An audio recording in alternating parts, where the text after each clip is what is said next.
be taken to be nothing like air. And I meant by this in the first place the fact-value distinction as now accepted in social science. It is true, the fact-value distinction is made explicit and conscious. But what is not made explicit is that it constitutes a problem. And this is this enlargement of our horizon, or this greater clarity about the situation, that we should at least learn to consider the possibility that something taken for granted, generally at least, may not be true. There is an old-fashioned word for this kind of thing, the word prejudice. There may be true prejudices, but as long as it is a prejudice, you cannot know whether it is true or not. To indicate this character of the view in question, I remind you of a few facts to which I have referred occasionally. Simmel, who began this kind of thing, links the fact-value distinction up with the fact that science is causal and not teleological, and hence it can deal only with facts and not with values. But science was causal from its very inception in the 17th century. It was opposed to the teleological science of Aristotle, and yet no one ever dreamt until the end of the 19th century that the causal science must issue in a value-free social science. Or to take another example, some people take it for granted that the basis of the fact-value distinction is the distinction between is and ought. But the distinction between is and ought is much older. The distinction between is and ought does not imply that there is no possibility of knowledge of the ought. So the specific condition is not only the distinction between is and ought, but the alleged or real realization that there cannot be any knowledge of the ought. The distinction between facts and values arose about 75 years ago and became quasi-all-powerful only after World War I. It has come into being, and therefore it may perish again. And not merely because of human inability to keep to that high level, it may also be due to an inherent effect of the doctrine. Fundamentally, I do not wish to convey more than this simple enlargement for horizon. Now, before I go on, I would like to say a few words about the question raised by Ms. Burnett regarding Popper's distinction between verificationist and falsificationist theories of science. And I read the statement. I'm grateful to you. I don't know where she's. Oh, here you are. But let me read to you a few statements, and what I have to say is very brief. Popper claims that there is no appeal to any standard of rationality that must be accepted a priori. Since justificationists, the people who, the ordinary positivists, have at least one infallible element in their arsenal of criticism, or in other words, have a standard of rationality that is accepted a priori, they must succumb to the IRA, which is the infinite regress argument, and choose an arbitrary starting point. Popper claims he does not choose an arbitrary starting point, obviously. Now, how does he proceed? Popper's answer to the how do you know question is, I don't know, I guess. He may further add, I try to turn my guesses into criticizable ones, e.g. potentially falsifiable, so that they may be replaced by not knowledge, but by improved guesses. Thus the demarcation between science and non-science for Popper is fallibilism based on the falsifiability criterion. In other words, any statement which cannot be falsified by scientific methods simply falls without the province of science. But if it is falsifiable in principle, then it falls within the province of science.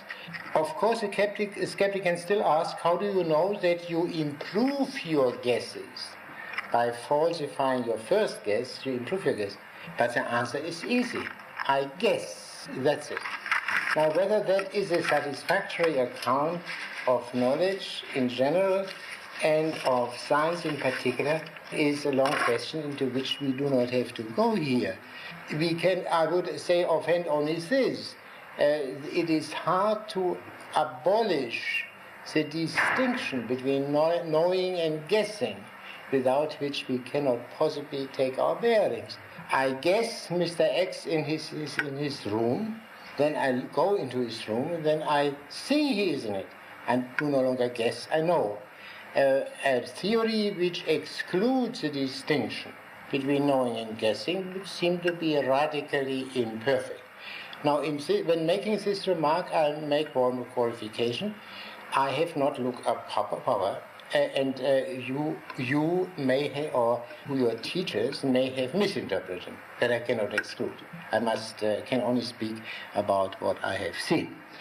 But this is not our question. The whole issue is not relevant to what we are discussing. Namely, what we are concerned is this. Whatever Popper may say, he still means that, and in this respect there is no difference between him and the other positivists, including Kant, that science is limited to a certain kind of questions, while it cannot answer another kind of questions. This remains unchanged. And he does not commit this question-begging folly to say the questions which science cannot answer are meaningless questions. That would be extremely simple. Then science would have the monopoly of all meaningful questions, and that would be fine.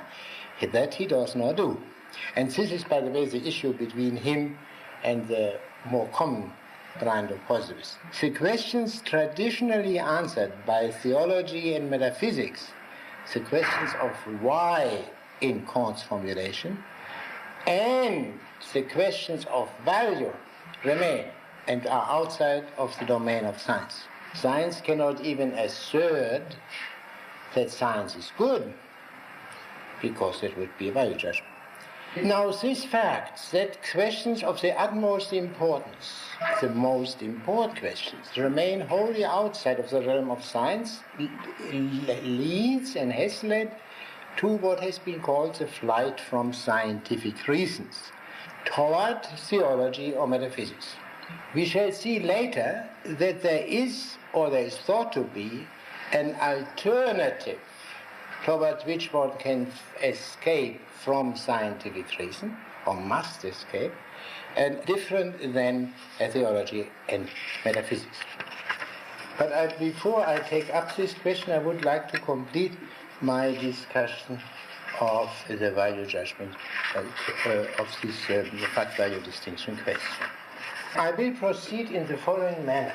I will discuss briefly some criticisms of the arguments which I have advanced in the few last lectures.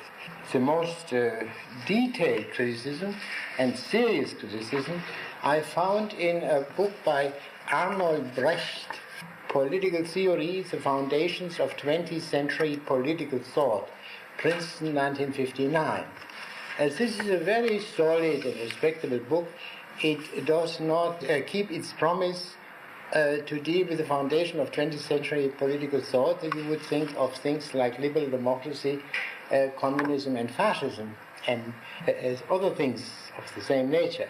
It is strictly methodological. So what he means by political thought is a thought you find in political science departments, not in the political arena.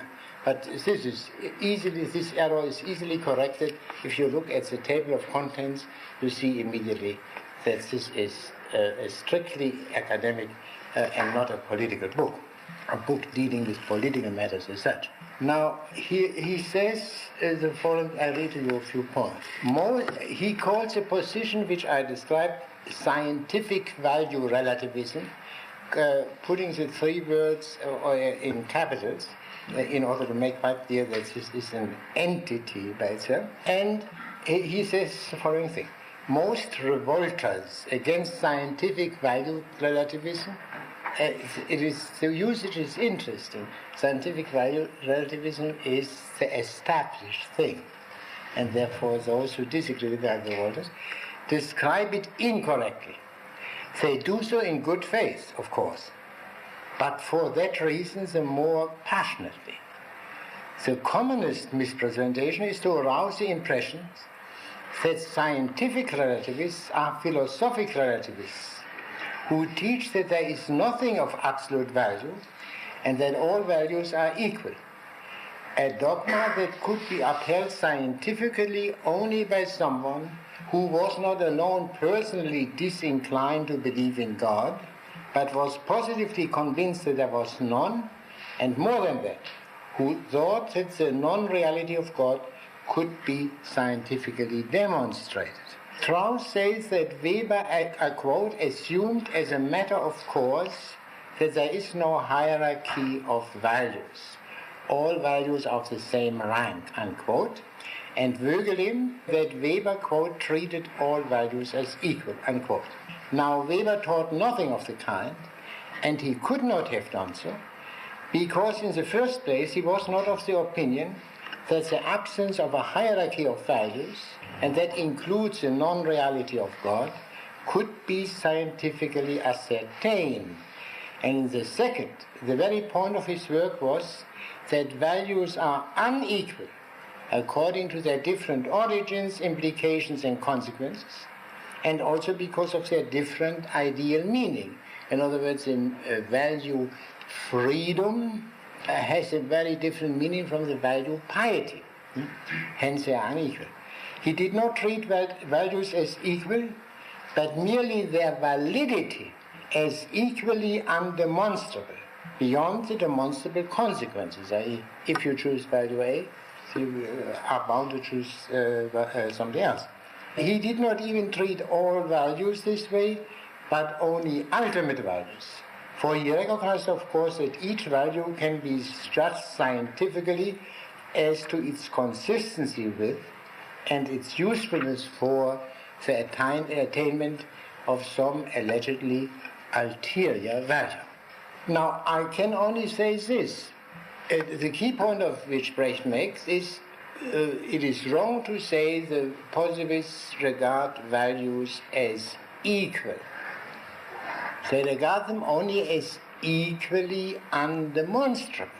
This distinction would make sense only if social science had any other criteria than demonstrability and indemonstrability. For instance, all revealed religions regard each other as equally indemonstrable, but not therefore as equal, because they possess relevant criteria other than demonstrability and indemonstrability for preferring one's own position to that of the other revealed religions. There is no other possibility, there is no criterion whatever for regarding one value as preferable to another or as higher than the other. In the moment you say that the value, guiding a biblical prophet or guiding Socrates is higher than that of any member of the Cosa Nostra, then you have committed value judgment. I think Brecht only tries to evade the issue by not facing them. On the contrary, I believe that the belief in the equality of our values is, as I stated on a former occasion, is the reason, the hidden reason, why so many of the social science positivists are Democrats of a certain kind. If all values are equal, then each value should, or each man's value, should have the same right to be considered in the formation of government policy as that of somebody else. Strauss likewise sees inconsistency in the fact that relativists cannot help using value judgments themselves. If they were consistent, he says, relativists in describing concentration camps would not be permitted to speak of cruelty, because this includes a value judgment. They could merely describe the acts actually committed in a factual manner. In other words, she describes the various acts of torture without, in the way in which you would describe some chemical reaction or so. Nor would historians be permitted to speak of morality, religion, art, or civilization when interpreting the thoughts of peoples or tribes that are unaware of such notions or use them differently, or of prostitutes or of epigones. Wittily, he enumerates many value-impregnated expressions Weber used in his own historical papers, such as grand figures, laxity, absolutely unartistic, ingenious, crude and abstruse notions, and impressive achievement. These illustrations only go to show that Weber's own interpretation of his methodology was very different from Strauss's. No scientific relativist would condemn words like cruelty, civilization, prostitution, or for that matter crime or slums, wherever they are used within a clear frame of reference as descriptive in accordance with known standards. And now he underlines, as long as these standards are not themselves at issue, i.e. if everyone concerned takes it for granted that crime must be fought, then we use the word crime and there is no difficulty. Whenever the latter is the case, whenever the standards are at issue, then indeed, according to scientific value relativism, it is scientifically not correct to continue using one's own standards as though their absolute validity had been proven. Then the scientist must first analyze the meaning and implication of the different standards within the possibility of science, possibilities that, as we have seen, are by no means so limited as to exclude scientific contributions. It means science is capable to show that certain values are not realizable in the circumstances, etc. I would reply to this as follows. On the very basis of relativism, the standards are necessarily at issue. Necessarily whether they are at issue between two particular social scientists who happen to agree as to the badness of slums or corruption is wholly uninteresting. That is merely a subjective fact. So, from the point of view of social science, the standards are necessarily at issue, since all value judgments are rationally questionable. So the strict social scientist ought to use value-impregnated expressions, such as corruption, cruelty, only in quotation marks, meaning what the vulgar call cruelty, but which we would have to call X, Y, Z or so, if at all. Those expressions imply that the things in question are bad. When you speak of prostitution, you mean something bad, and then you have to coin a new word. So you're calling it, say, free love of a certain kind. Free love, which, however, is perfectly compatible with being with remuneration. Let me put it this way. I once heard, that would be still better than no one could blame it. I heard once the following argument in favor of corruption in New York City and other places. Namely, that people said it's a conventional judgment on these people is so unfair because these corrupt politicians gave great help to poor immigrants. The only way in which these poor fellows could get some hearing for their rightful claims was to find corrupt politicians. Now, what is this? That, of course, is not a refutation of the ordinary view of corruption. It is an argument showing that what is regarded prima facie as simply bad is in fact, in the circumstances, a lesser evil. These are all value judgments. No one, if he speaks of any of these things, will say that these things condemned as such are under all circumstances bad. No one can defend corruption as such, namely the misuse of public power for its private purposes. Or that would it mean, in other words, it is impossible to say that corruption is a subjective value judgment.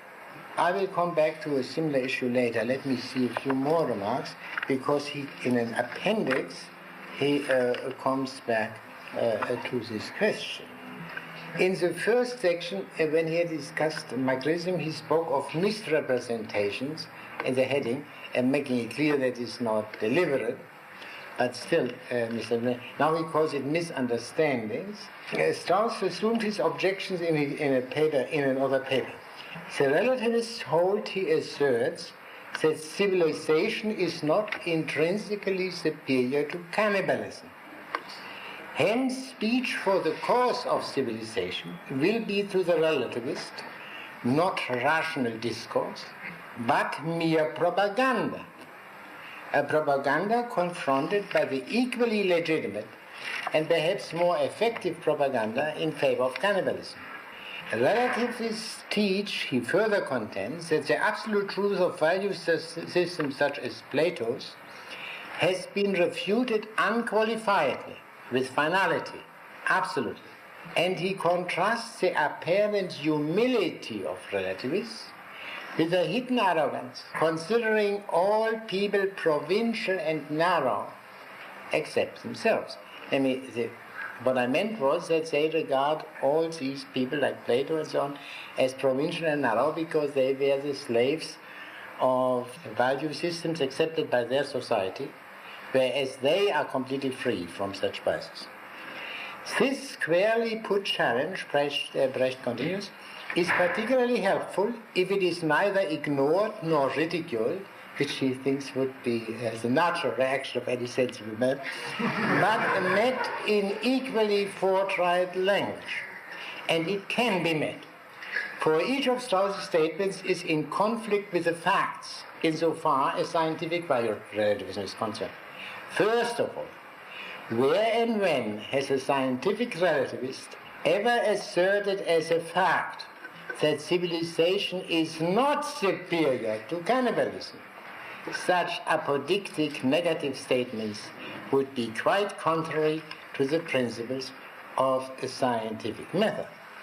I can only say if the scientific relativists did not assert it, then they simply keep silent about what they mean. But I do not even have to go so far. Look at the use of the terms culture and civilization in present-day anthropology. Whether there are cultures which are cannibalistic, and are they treated as in any way inferior by the social scientist to non-cannibalistic cultures? Of course not. Now let me go on.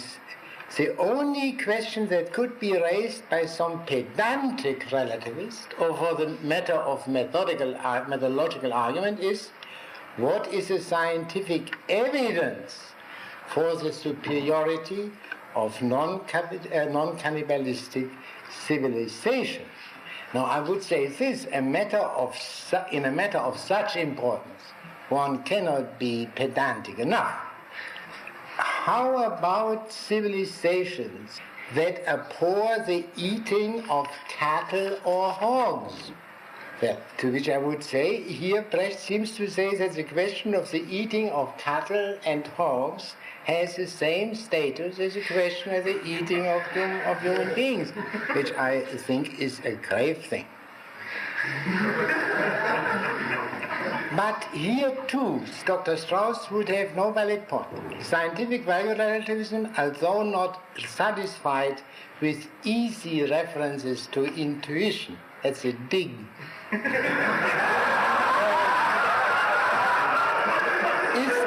Now listen, scientific value relativism is at no loss to show the superiority of non-cannibalism. Once superiority is defined, as it generally is, in terms other than selfish satisfaction of personal or tribal passions, and with references to humanity. Even if the term superior in the proposition and non-cannibalism superior cannibalism, if the term superior were used in a strictly selfish sense, which Strauss certainly would not do, scientific method would not be at the end of its resources. The long-run superiority of one pattern of behavior over another can often be demonstrated even when the question is solely that of personal satisfaction. Well, take the case of drugs, where every doctor can prove to you that you have momentary satisfaction from the drugs, but a long-run damage. Now, but listen to the main point. He regards it at least as possible that social science is able to prove the superiority of non-cannibalism, A, on non-selfish, B, on selfish grounds, i.e., on the basis of all possible grounds, because that seems to be a complete disjunction, selfish and non-selfish. That would mean in plain English that social science can prove the superiority of non-cannibalism to cannibalism. And i.e., social science can establish at least one value judgment. The whole position would be destroyed if this were true. Let me see. There's, I think, one more point here. Yes. On the other hand, scientific value relativism may indeed be too humble to offer a scientific underlying decision on a question like this: whether the captain of a marooned crew ought to be condemned if he permitted his men to eat the flesh of other men killed in battle or by accident, when this was the only alternative to starving. I think also a very interesting case. Why did he choose this example of the starving men in this particular situation in preference to the example of men eating human flesh while they have other food in abundance? I understand it perfectly, because the latter would be a much graver case than the former. These people have at least the excuse that this was the only way in which they could possibly survive, and there might even be a deeper one, because it is assumed they are on public duty. It all depends that they remain there to watch the enemy, and then therefore they have to survive for their country, and therefore this may be defended. In other words, can social science legitimate the condemnation of what we may call frivolous cannibalism, a cannibalism not demanded practically by situation? Now I turn to another discussion, which is in a way leads further, or leads in a deeper stratum, and that is in the book by Ernst Nagel, The Structure of Science, 1961, page 491 following. After having quoted a passage from my study on natural right and history, he continues: "We shall not attempt a detailed assessment of this complex argument, for a discussion of the numerous issues it raises will take us far afield. However, 3 claims made in the course of the argument will be admitted without further comment as indisputably correct. That a large number of characterizations, sometimes assumed to be purely factual descriptions of social phenomena, do indeed formulate a type of value judgment. That it is often difficult, and in any case usually inconvenient in practice, to distinguish between the purely factual and the evaluative contents of many terms employed in social sciences, and that values are commonly attached to means and not only to ends. However, these admissions do not entail the conclusion then in a manner unique to the study of purposive human behavior, fact and value are fused beyond the possibility of distinguishing between them.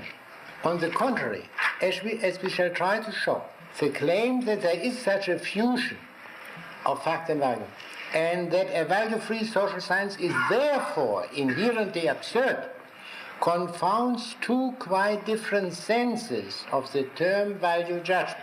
The sense in which a value judgment expresses approval or disapproval either of some moral or social idea, or of some action or institution because of a commitment to such an idea, and the sense in which a value judgment expresses an estimate of the degree to which some commonly recognized and more or less clearly defined type of action, object or institution is embodied in a given instance.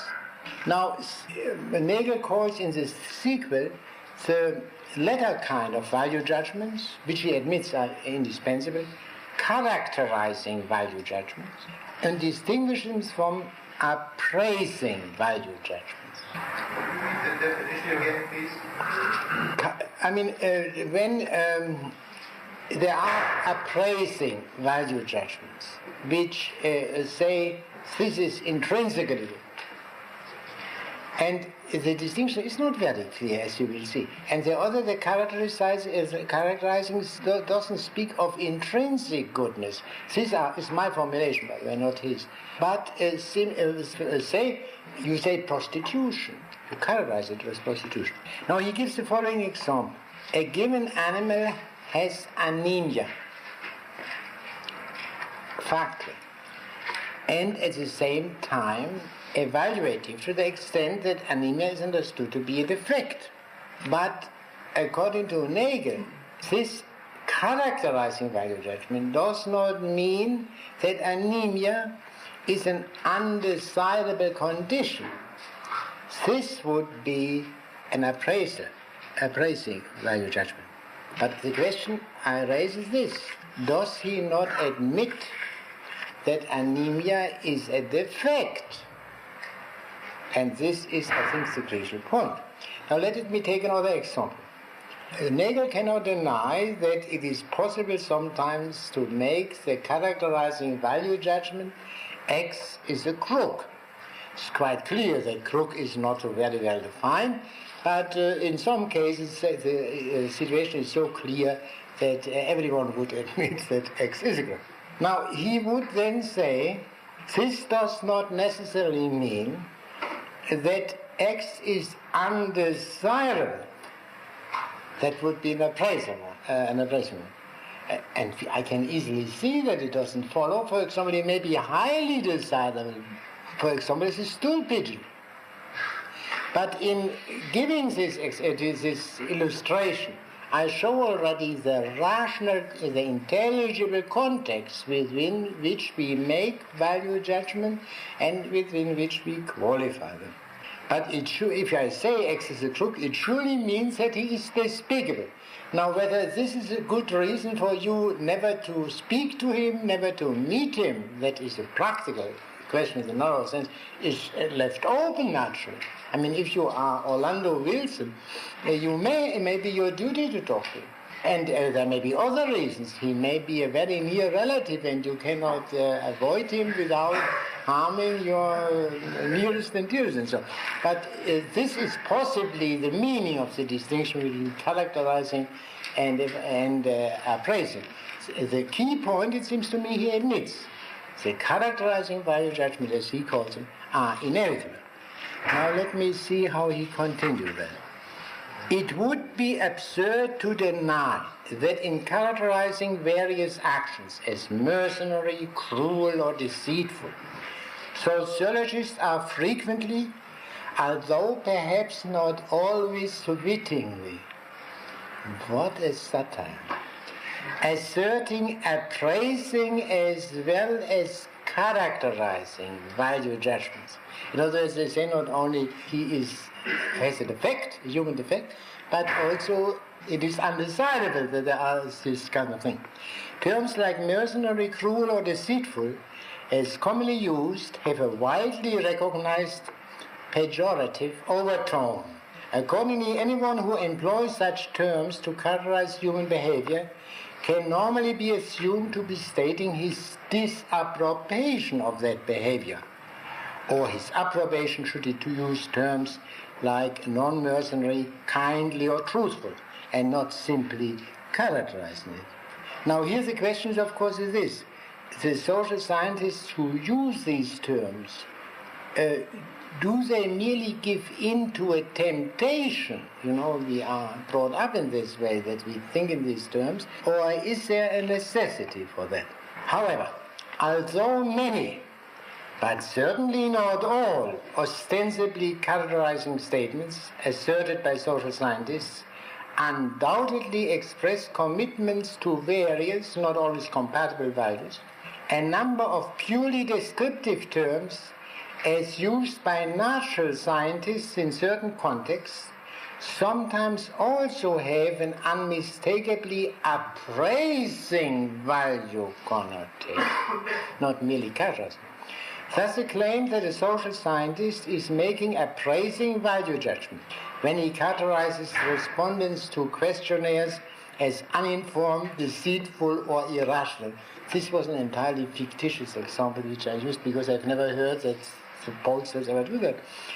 Thus, this claim that the social scientist is making appraising value judgments when he characterizes respondents to questionnaires as uninformed, deceitful, or irrational can be matched by the equally sound claim that a physicist is also making such judgments when he describes a particular chronometer as inaccurate, a pump as inefficient, or a supporting platform as unstable.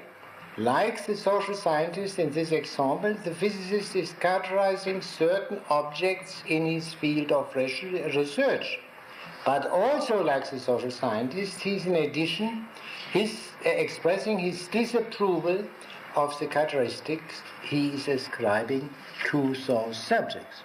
Now, it is clear that in the case of artifacts, like chronometers and so on, it is impossible not to judge whether they work or don't, and to make this a characterizing value judgment, which in most circumstances becomes an appraising value judgment. But again, we must make a minor qualification. This may not be the last word. Think, for example, of a broken chair might be preferred to a chair in perfect working order if that broken chair happens to be a heirloom, or they have some other quality which is not, that goes without saying.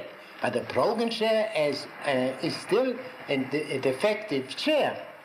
And so in a given situation, a broken chair may be preferable to a chair which is entire. So this is, these are the points I wanted to bring up, and I must say I was grateful to Dr. Nagel for admitting at least this much, which would have been admitted by everyone still 30 or 40 years ago, but today creates a difficulty. Now, I think that is best I take this up right away, although I thought first of taking up in a different context. In a way, so the Nagel's position as a whole is a positivist position, as it is familiar from many contemporary books. I would like to discuss with you one question here. The fundamental question for all physical sciences, and of course also for social science, is the question of causality.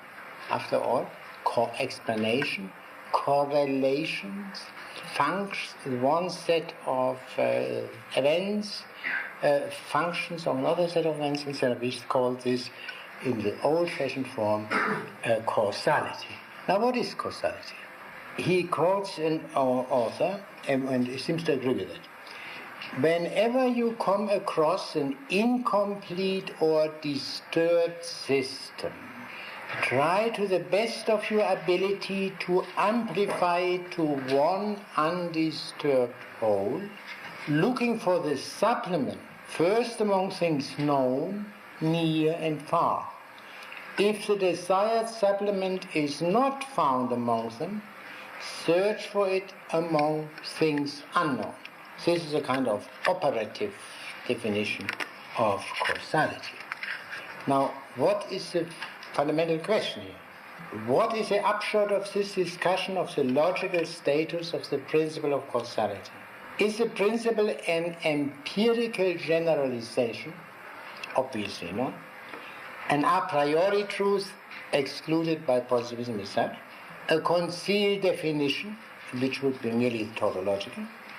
A convention that may be accepted or not as one pleases? The principle is a maxim. But if the principle, a maxim of research, if the principle is a maxim, is it a rule that may be followed or ignored at all? Is it merely an arbitrary matter? What general goals are pursued by theoretical science in its development? It is undoubtedly only a contingent historical fact that the enterprise known as science does aim at achieving the type of explanation prescribed by the principle of causality, for it is logically possible that in their efforts at mastering their environments, men might have aimed at something quite different. Accordingly, the goals men adopt in the pursuit of knowledge are logically arbitrary, and that applies to the principle of causality itself. Nevertheless, the actual pursuit of theoretical science in modern times is directed towards certain goals, one of which is formulated by the principle of causality. Indeed, the phrase theoretical science appears to be so generally used that an enterprise not controlled by those objectives would presumably not be subsumed under this label. It is at least plausible, therefore, to claim that the acceptance of the principle of causality as a maxim of inquiry is an analytical consequence of what is commonly meant by theoretical science. Whether theoretical science is a pursuit which acts on this maxim. In any event, one can readily grant that when the principle assumes a special form, so is that it prescribes the adoption of a particular type of state description by every theory, the principle might be abandoned in various areas of investigation. But it is difficult to understand how it would be possible for modern theoretical science to surrender the general ideal expressed by the principle without becoming therefore transformed into something incomparably different from what that enterprise actually is, i.e. it would cease to be theoretical science in the hitherto meaning of the term. This key principle is logically arbitrary. Other principles could have been chosen. It is historically contingent. That was chosen, say, in the 17th century. Something else could have been chosen. Other principles were chosen in other ages. And men have chosen this particular kind of orientation, intellectual orientation. They might have chosen others. And this choice is not susceptible of any legitimation. Because if you say, but this is the only way in which we could make this tremendous progress in medicine, etc., and then the answer is, of course, open. Well, and what about the thermonuclear bomb and other things which are also consequences? If, more generally stated, if modern science supplies very great benefits to the human race, as no one denies, it also endangers the human race. So on this basis, the question cannot be settled. There is no possibility to say that the abandonment of this kind of science would be a relapse into barbarism, as everyone would have said in the 19th century and the early 20th century. Logic deals with this particular kind of science. But this is only a particular kind of science. There are n others. therefore logic would have to be integrated into a larger whole, which deals with all these fundamentally different forms in which men can take their bearings. And what is that most comprehensive study which deals with all possible forms of orientation? And there is a ordinary name for that. Well, Philosophy? no, it's misleading, it's too general. Intellectual history. Intellectual history would be that broader consideration of which logic, as a study of present-day scientific thought, would find a part. Now, in more general terms, positivism, the view that science, modern science, is the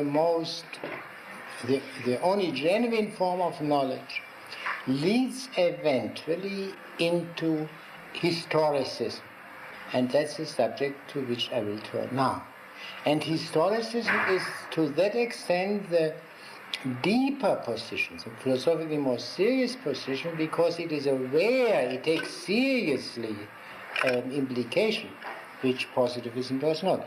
Positivism, one could say, still carries on the old notion of science going back to Plato and other people, that science is the actualization of a high perfection of man as a rational animal, knowledge of three truths. And yet it can no longer maintain this Platonic assertion, as we saw from the quotations from Popper, for instance. When he speaks, is only a kind of guessing, of a relatively controllable form of guessing, as distinct from uncontrollable guessings, and no longer any reference to knowledge and truth. In a different way, in Hegel, the fundamental and characteristic principle of modern science is a certain understanding of causality, which is logically arbitrary. And the justification which could be given, would have been given for it in, perhaps still given to it today by some more or less backward people, the enormous progress of natural science made possible by this interpretation of causality, becomes doubtful when progress itself becomes doubtful. And it must become doubtful if the value judgments cease to have intrinsic validity. Mr. Glenn? I can understand how there could be different kinds of science, but Nagel doesn't say that, I don't believe. He said, I think, that in their efforts at mastering their environments, men could have chosen other methods, other kinds of science. I don't see how that could be. He says it is logically arbitrary. Yeah. I mean, logically arbitrary means there are logically alternatives, which were not chosen. But furthermore, it is historically contingent. That refers us back to the decisive moment in the 17th century when this kind of science emerged. But there were some kinds of science before. There was Greek science, there was Babylonian science, there was perhaps even a kind of sorcery and alchemy and all this kind of thing based on an entirely different notion, which don't work in the way in which modern science works, but perhaps they work in another way as a form of satisfaction of human needs that would need a long study. A little bit I know of Greek science, for example. I don't believe we would characterize Greek science as trying to control the environment, but rather as trying to understand. Yeah, but if this would not, then it would be very simple. Modern science differs from all other sciences by the fact that it tries to control the environment. Then there would be something. Then there would be nothing quite so arbitrary about it. But he does not link up directly causality with control of the environment. I suppose one reason being because he doesn't believe that is the primary function of modern science to control the environment. Point of information, would most present-day writers on scientific methods and so on, would they agree with Nagel that the principle of causality is logically arbitrary? Yeah, but well, usually they don't even go so. I mean, usually they are not as honest or don't go so far in the discussion as Nagel does. Reichenbach, for example, I remember he is one of the more common sort of positivists. I read his discussion of positivism, of causality some years ago. This did not even go so far. It's simply, it works, and we assume it will work in the future. And that's so. He faces this step. Now, I could also state what I was trying to convey by this quotation as follows. I referred last time to the ultimate dependence of science on common sense. But this might be sufficient as an argument against positivism, but it is of no help to political philosophy, with which we are concerned, for the following reason. For political philosophy, according to its primary meaning, it is a quest for the just or the good political order. But common sense is historically variable. And so political philosophy remains exposed to this much more serious difficulty that it is built on historically changeable ground and therefore can never be able to answer the question of the just or the good political order. One can state this also as follows. In order to be true, a proposition must be meaningful. Abracadabra is mabracadabra cannot possibly be true because it is not a meaningful proposition. But what is and what is not meaningful depends on the specific historical situation, time, culture, nation, class. Hence, there cannot be owing to this dependence of truth or meaningfulness, there cannot be universally valid truth. If science depends on common sense, and common sense is essentially historical, scientific truth cannot be universally valid, which is tacitly admitted by Nagel, insofar as all scientific truths are based on the use of the principle of causality as a logically arbitrary and historically contingent principle.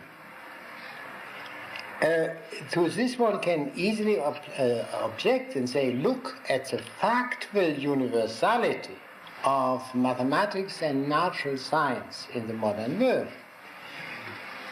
These mathematics and science may be of Western origin, but they are obviously accessible to all men who are sufficiently gifted wherever they are. This would does not go to the root of the matter, but I limit myself only to one point. Do we have the same universality in the humanities and in the more interesting parts of the social sciences? No, there is no necessary conclusion from the natural sciences to the sciences of men, for the very simple reason that there may be an essential difference between the human and the subhuman. And the natural sciences, this immensely successful enterprise, deals with the subhuman. And perhaps something radically different appears when we come up to men. Now, I would like now to, after having repeated this statement that positivism, for reasons which I have not sufficiently explained, but which have to do with the fact that the original understanding of science has been abandoned, namely that science is a perfection of human nature, and this was, so to say, the rock on which science was built. When this was abandoned, or in connection with the abandonment of the view that there are such things of perfections of natures, then it eventually made it questionable what is the basis of science? Why is science good? Now, some answers were given in modern times by people who rejected the teleological conception of nature. For example, Bacon and Hobbes. Science is for the sake of power, for the sake of human well-being, also Bacon's view. This has great difficulties even prior to the emergence of modern weapons, because scientists frequently did not recognize what they were doing in this definition. I mean, a scientist, a mathematician passionately concerned with these amazing riddles of theory of numbers, for example, are concerned with these fantastic with a fantastic order or disorder of prime numbers, let me say. There is no essential relation what they are doing to the benefit of the human race. That science for the sake of science. This view is still present in many mathematicians and also physicists. But of course, the mathematicians and physicists may go on in what they are not professionally obliged, as it were, to give an account of why they do what they do, beyond the fact that it is generally regarded as a respectable thing. But the fundamental question of science, why science, has become a question. And this questioning leads, under modern conditions, to historicism. I will now try to explain it. Now, let me first use a definition, because, as is always the case, these positivism and historicism shade into each other, and the pure cases of positivism and historicism are extremely rare. Only this much, that they both at present rule the Western world, and in the way in which Marxism rules the communist world. Only because of the fundamental divergence between the two, there is, of course, a considerable freedom of argument which cannot exist if you have a single monolithic doctrine, monolithically interpreted by the government. Now, the positivism, we may say, asserts that all values are subjective, while scientific truth is objective. Historicism says, in the clear case, the distinction between facts and values is not tenable. The categories of theoretical understanding are inseparable from the principles of evaluation. At any rate, not only values, but science too are in a radical sense subjective. All human thought and action rests ultimately on premises which differ from age to age or from culture to culture, and none of which can be said to be superior to any other. If this is so, and I remind you of what I said in connection with Nagel's argument regarding causality, the consequence is that we have to turn from, for the fundamental considerations, from scientific considerations, including those of scientific, political or social science, to those of fundamental history. History deals with the fundamental questions. Of course, intellectual history. Now, in order to understand the problem of historicism, one must first get this clear in one's mind, that this is a very novel phenomenon. And there is, in the ordinary presentation, you find remarks about Plato's philosophy of history. The sun exists apart. That doesn't exist. You couldn't translate this into Greek, except into modern Greek, but not in. There are some people who say that, but the great document, or the Greeks did not have that. But the origin has to be found in the Bible, in the Old Testament. But the trouble is that there is no Old Testament word for history. There is none. The Hebrew word for history is historia, of which you see that it is a Greek or the Latin word which has been taken over in modern times. It doesn't exist. But much more so, let us consider briefly the status of what we call history in classical times. The word history, historia, exists in the wide meaning first of inquiry. Therefore, natural history, the old sense of the term, which the oldest ones among you may have come across in their childhood, natural history is describe the description of some animals, lions and tigers and also animals near our home. That was called natural history, the description of animals, of plants, etc. History means inquiry and of course also the results of inquiry. But apparently it took early this peculiar meaning, inquiry with other human beings. Now it's obvious that you inquire about a hedgehog, you don't need necessarily other human beings, you look for yourself. But there are other things where you cannot find out what was except by inquiring with other human beings, living or dead. Dead, you look at their papers. And these eyewitnesses you would like to have. Now, and then it came to mean the inquiry into the deeds and sufferings of political societies and their members, and also the presentation of the results of such inquiries. So I see Herodotus' book could be called a history, as being an account of the results of what he has found out. In modern times, to make this clear from the beginning, when people speak of philosophy of history, they very frequently mean, in contradistinction, say, to philosophy of nature. There is a reality deals with kinds of beings, and therefore never with things with proper names. Aristotle says, therefore, that poetry is more philosophic than history, because a poet, say, when he presents to us Achilles, lets us see in Achilles man. The historian is not supposed to do it. He's supposed to tell us Achilles, this individual with his particular deeds and sufferings. Poetry is therefore more philosophic. That is Aristotle's statement. Is a most striking example of this you find in Thomas Aquinas' Summa in the first question in the second article, where he discussed the question whether theology, what he calls sacred doctrine, is a science. And the objection is science doesn't deal with individuals, singularia.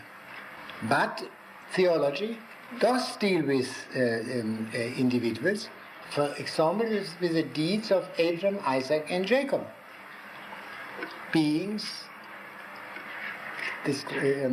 indicated by proper names. Hence, theology is not a science. Thomas replies as follows: the individuals are not the principal subject in theology, but only as used as models of life, as we do that also in moral sciences. Aristotle also would, in the ethics, occasionally give some examples of men, but the question of Aristotle is justice, magnanimity.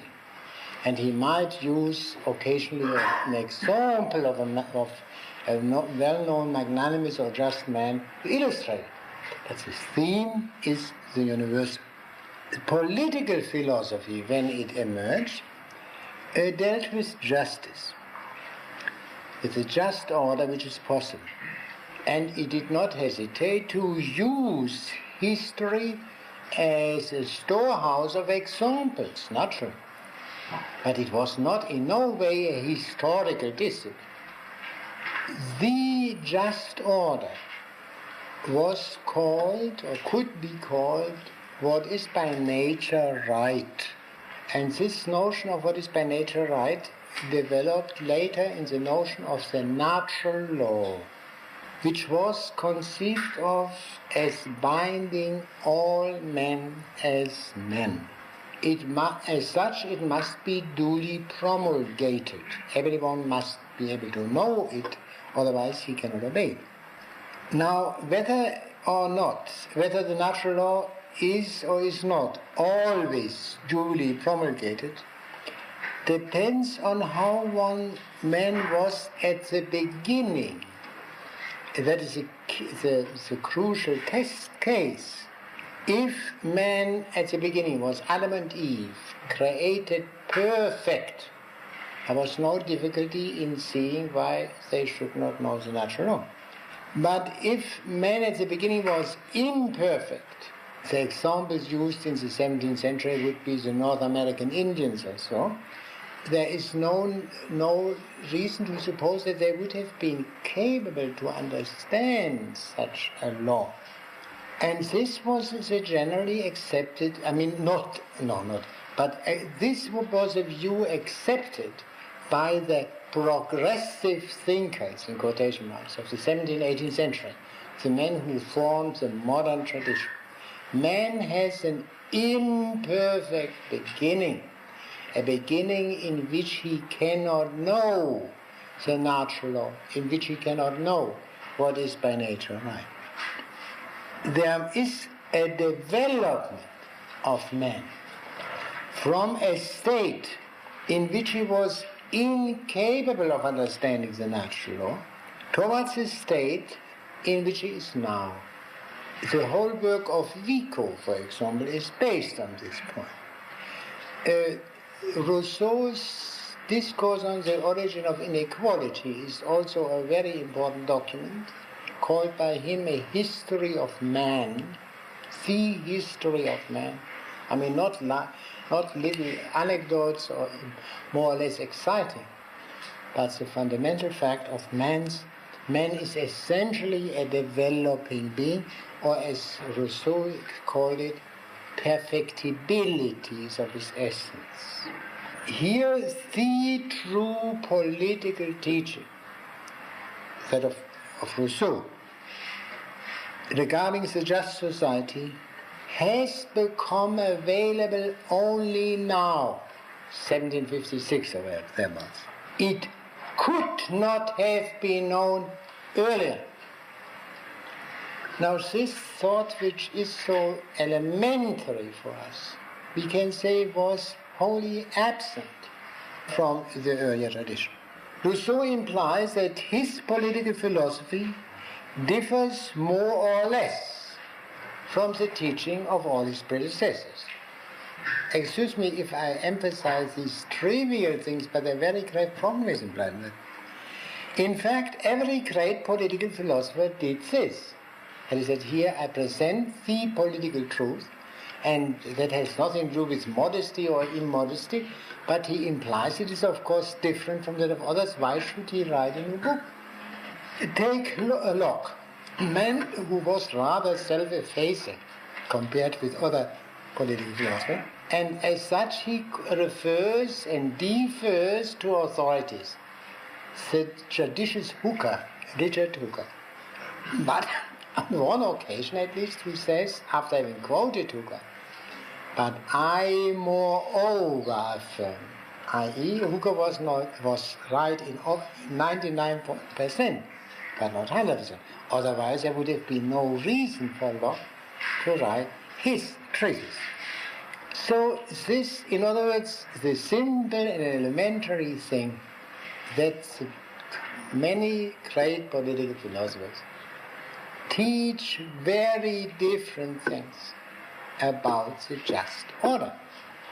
One can say we have no political philosophy, but only political philosophies. There is not one edifice impressing us by its unanimity, so to speak, or quasi-unanimity, as modern science in a way does, that there is at least some notion of the identity of method, if not necessarily of teaching. But here we have an anarchy. This, of course, could not have escaped men at earlier ages. But what was the conclusion which earlier men drew from it? Those who were duly impressed by it became skeptics and said, well, this is obviously an enterprise beyond human power for one reason or the other. It's not a feasible thing.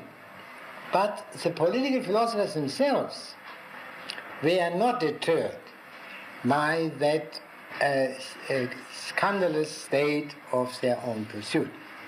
On the other hand, they did not pay particular attention to it.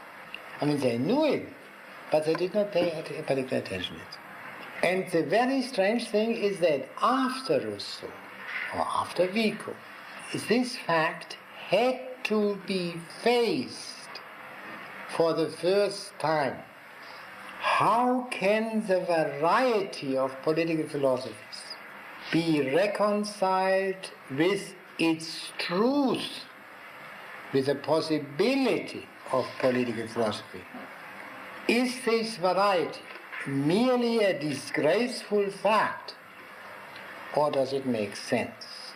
And now the observation by virtue of which it proved to make sense is this.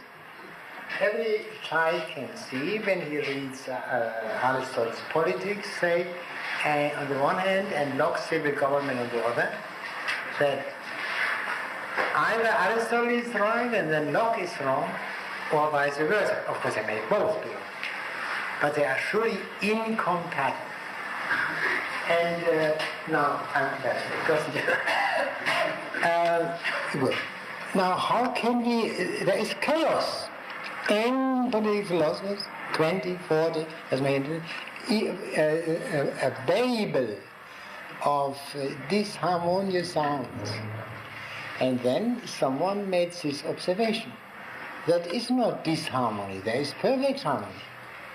If you consider the context, Aristotle is concerned with the Greek city. Locke is concerned with the British state around 1688. And if you take these obvious facts into consideration, then the conflict disappears. They do not contradict each other because they speak in a way about different things. I suppose this is so elementary that it is taught in the general, not even explicitly taught, but taken for granted in the general civilization courses. Generally stated, doctrines are functions of times. Yes? Who said that? I will gladly come to that. And this is a very minor rhetorical device, which you must forgive me. Good. Now, the first, here is what I wrote down literally immediately afterward. The first great thinker who paid proper attention to this state of affairs was Hegel. I mean, it was, this problem was in the air prior to Hegel. Kant, the last section of Kant, very, very brief, 4 pages, in the Critique of Pure Reason, has a strange title, History, the History of Pure Reason. Wholly unimaginable in earlier thought, that pure reason itself would have a history. And Kant meant it with many qualifications, but still that he could speak of that was a sign of the times.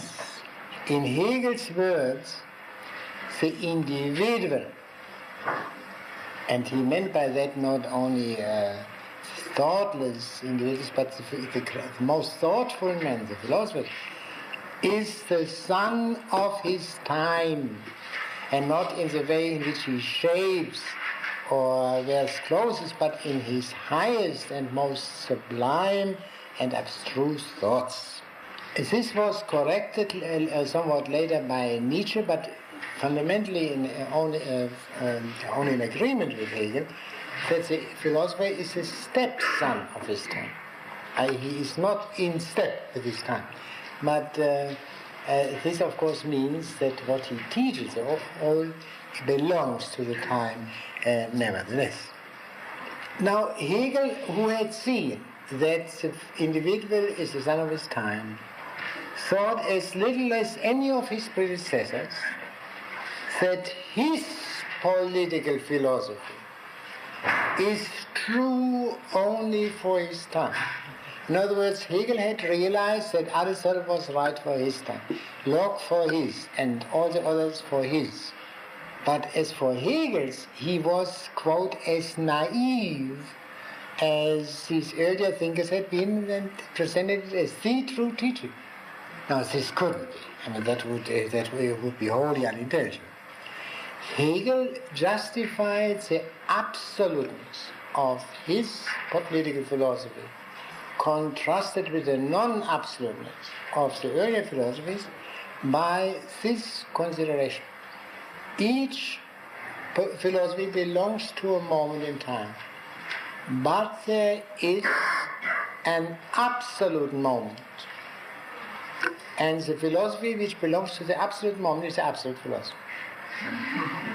Yes, it sounds funny, but we will see later on, we will have occasion to see whether this is not absolutely inevitable, something of this kind, once you take the question of history seriously in this way. Now, the reasoning of Hegel can be stated, the official reasoning can be stated as follows. Hegel wrote in the early 19th century when Germany surely was a Christian country. All his addressees were Christians, and naturally they took it for granted that Christianity is the true religion, or as Hegel calls it, the absolute religion. And Hegel, and for Christianity there is of course an absolute moment. The resurrection. And it's just as there is an absolute moment in Christianity, there is an absolute moment in history, in profane history, for the following reason. Christianity appeared first in a wholly pagan world, the Roman Empire, in radical opposition to that pagan empire. Then expansion of Christianity in the Roman Empire, the migrations, a Christian order, a Christian world emerges in the Middle Ages. Here you have Christianity not separated outside of the world of politics, but informing it. Yet in informing it in that way that there is a fundamental distinction between the Christian proper, the spiritual, and the temporal, shown especially in the distinction between the power spiritual and power temporal, but also in the distinction between clergy and laymen and other dualisms. Now Hegel was not only a Christian but also a Lutheran, Protestant, and therefore he took it for granted that Protestantism was by far superior to Catholicism. What did Protestantism do? It abolished this dualism. It secularized not only the monasteries, it secularized Christianity. Every Christian is a priest, universal priest. Now this secularization of Christianity meant, according to Hegel, that the world, the secular, became Christianized fully. The secularization of Christianity is a Christianization of the world. And this culminates, again I repeat what Hegel says, in the Enlightenment, the great movement following the Reformations and the religious wars. The Enlightenment, according to Hegel's interpretation, only takes the last step in this secularization of Christianity, or the Christianization of the world. And that culminates in an event which at first glance seems to be simply anti-Christian, the French Revolution. But for Hegel that was not so. Hegel regarded the French Revolution as a quite terrible thing, but nevertheless as fundamentally progressive, because it was the first time that, at least on European soil, in an old country, the rights of man became the foundation of civil society explicitly, in a formula which you surely have heard very frequently: the dignity of man, of every man, based on the biblical view that man is created in the image of God, that is a biblical heritage. The secularization of that it became politically effective, the basis of all legislation, all political order, this is a consequence of the French Revolution. Of course, Hegel was not saw that the French Revolution had one fundamental defect. It did not show the possibility of government, proves the terror. And therefore, what came after the revolution, Napoleon's work, the Code Napoleon, and the Napoleonic order, which indeed did not last, but it supplied the outlines of what Hegel thought is the rational state. A state based on the recognition of the rights of man, but where government is not simply derivative from the will of the mass of citizens. How he did this in detail is of no interest to us. I only wanted to make clear this crucial point, that for Hegel, with the establishment of the rational state, of course not yet everywhere, but that is a question of a few generations, that's uninteresting. The fundamental question is now solved, the question of the just state, finally solved. And it could not have been solved earlier, namely prior to the radical secularization of Christianity. History is completed. Only because this is the case can one say that the historical process is rational. How could we know that it is rational if we do not know its completeness? It might be rational up to a certain point, but we would know that later. Good. Now, I have to say a few words. One point I think I should mention. There is this is, in other words, men now, say around 1830, live on the peak, however great the achievements of some earlier thinkers and societies may have been, they are fundamentally defective because the decisive truth has not been known. And the philosophic, theoretical truth and its knowledge is bound up with the actualization of the practical or politically right order.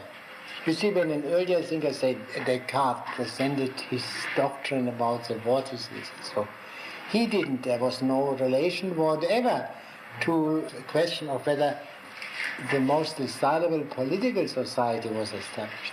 But here, in Hegel's case, the previous solution of the practical or political problem by the actual establishment of the just order is a condition for the completion of theory, of theoretical knowledge. One can explain this as follows. Philosophy has to do, as one loosely says, with all reality, but with all this. But how can it do that if reality is incomplete? As long as reality is incomplete, philosophy must be incomplete. Only after reality is completed by the establishment of the just society can philosophy as a study of reality be completed. The difficulty is, which appears within Hegel, is indicated by one expression which Hegel uses. He says, the owl of Minerva, of the goddess of wisdom, begins its flight in the dusk. The evening of mankind has arrived. History the progressive process has been completed. This is just what our heart desires. But it means also there are no longer any fundamental tasks for the human race. The night comes.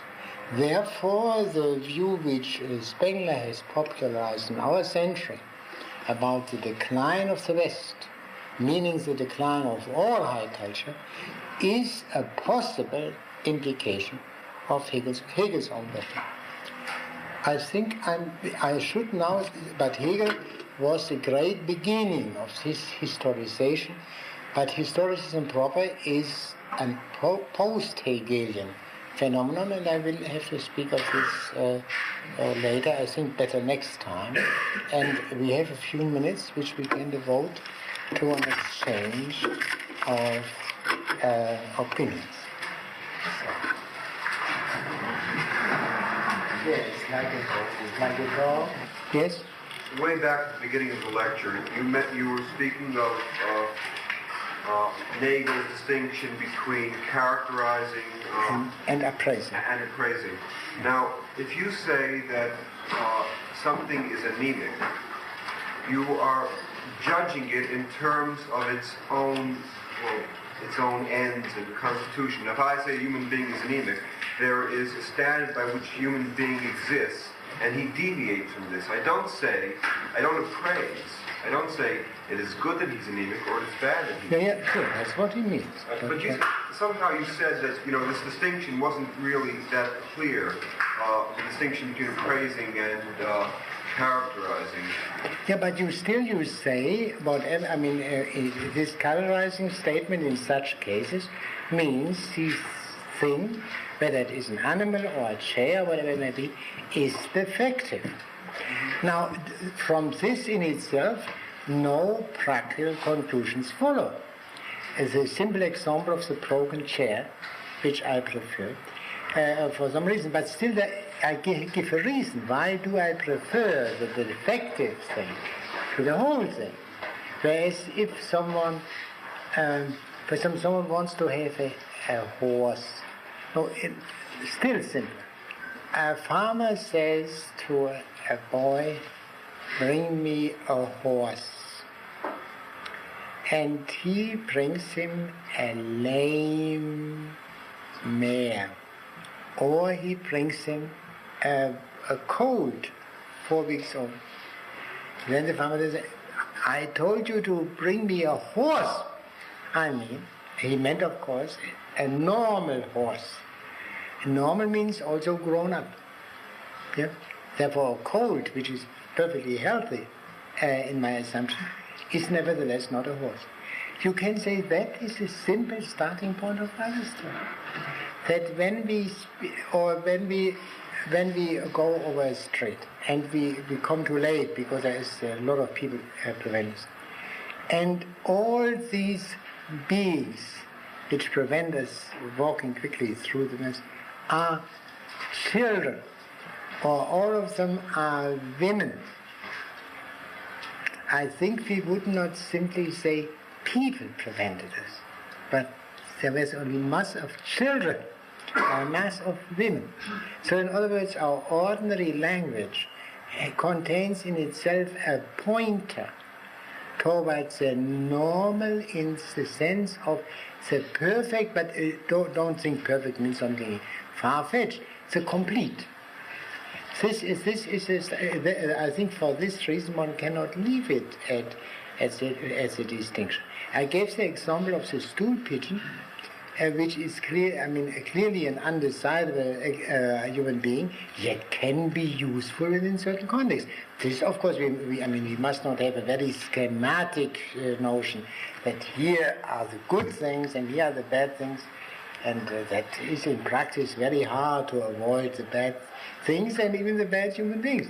But the distinction is nevertheless very necessary. Even if you use a crook, you must know that he is a crook. Otherwise, you will not have that benefit from him which you might reasonably expect. Yes? Well, but when Hegel says X is a crook, doesn't imply that X is undesirable.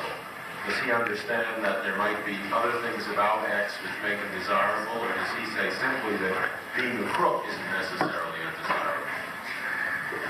Yeah, but you see, no, he does not go into that. That's the trouble. I mean, in all these matters, I believe examples and their discussion is so very important because they open up things that different.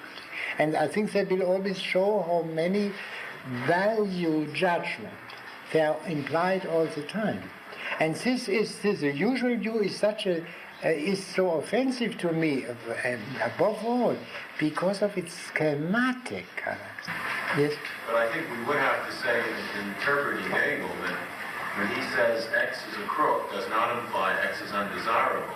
What he means is not that we may want to use X for an ulterior motive. He means simply that being a crook, although the word itself has a negative connotation, is not in any real sense undesirable.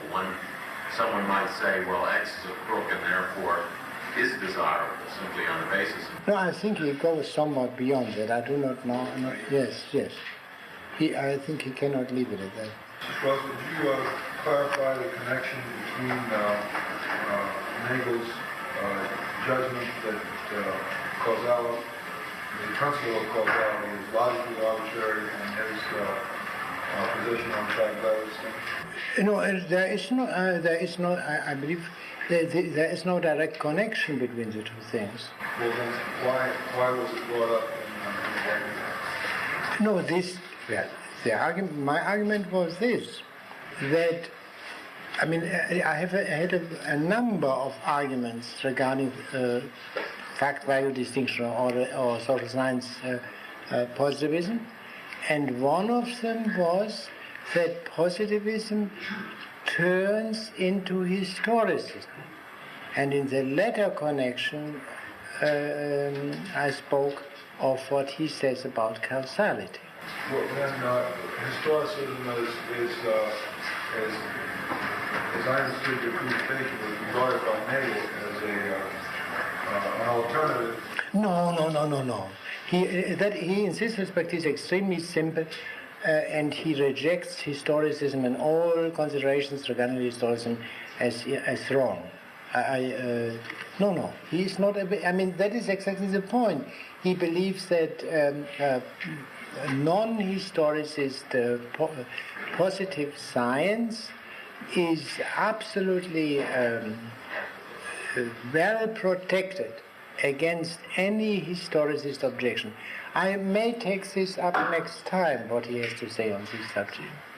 He doesn't see any difficulty there.